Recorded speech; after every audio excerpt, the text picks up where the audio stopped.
Hey guys, Mrs. Esser, and time to talk about protein synthesis. Breaking down our root words, we know synthesis means to build, so we're going to be talking about the process of building proteins.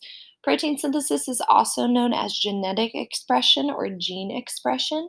So it's how we transform our DNA code to the highly complex polypeptide, which folds into a protein. So, starting off, things to know DNA carries instructions for everything, for life itself. It's coding for every single genetic item in your body.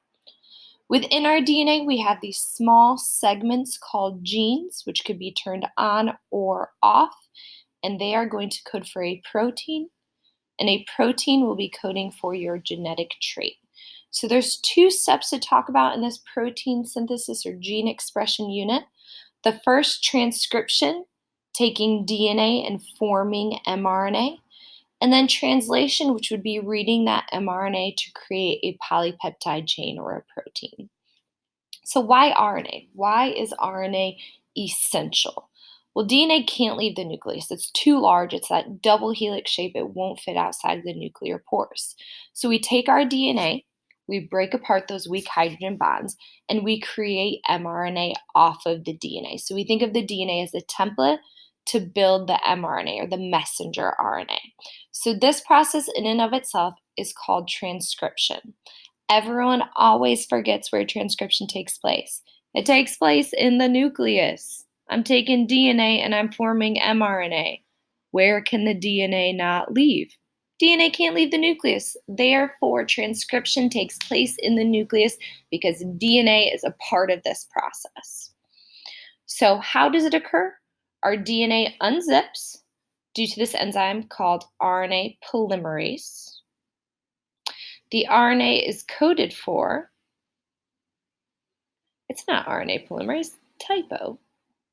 It's helicase. So helicase unzips the DNA.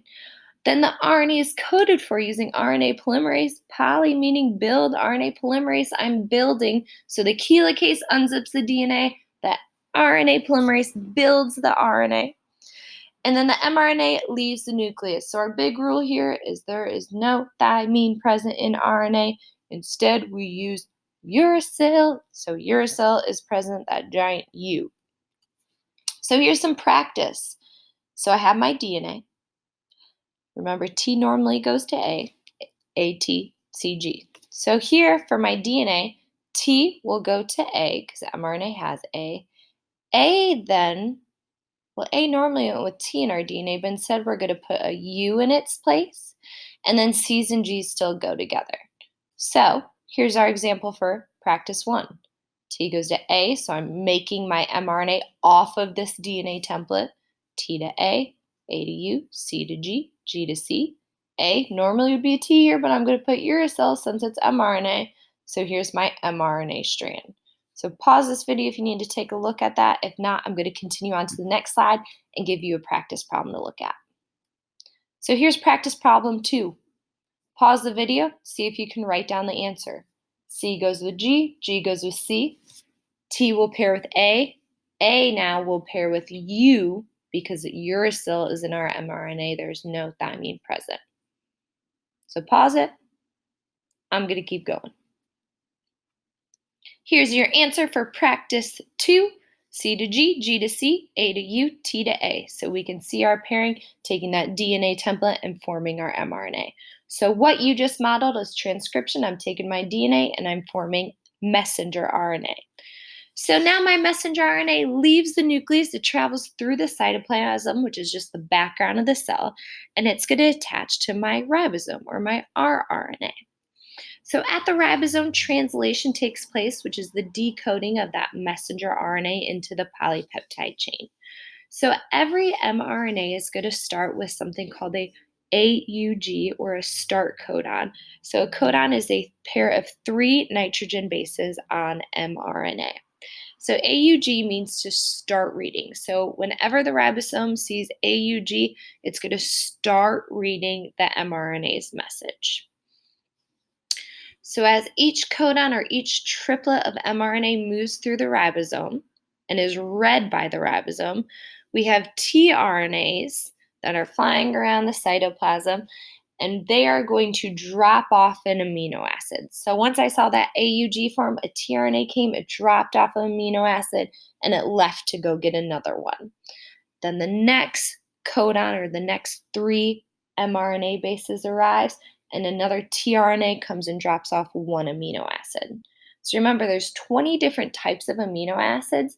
So the ribosome is reading that mRNA to let which tRNA know to land and drop off. So our amino acids have to be in a specific order based on whatever protein is being formed.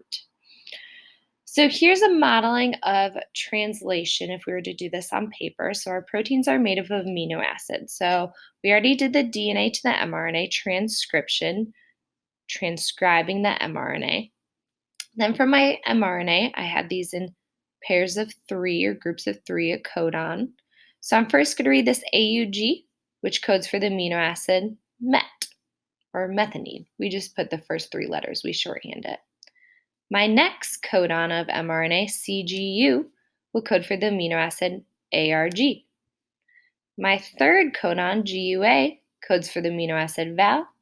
And my last codon, AAU, codes for the amino acid ASN. So codon pairs of 3, groups of 3 of the mRNA bases. So you may be asking, Mrs. Esser, how do you know which amino acid to put down? Well, you're going to have to be able to read this mRNA codon chart. So the example I gave you, AUG. So A is our first base. So we'll come to the side and see first base, A. So I know it's going to be somewhere in this row.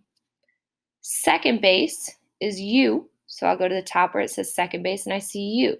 So that means it has to be somewhere in the U column. So now I can already eliminate all the others and I know my answer is somewhere in this box. My last base, G, I go to the side that says third base.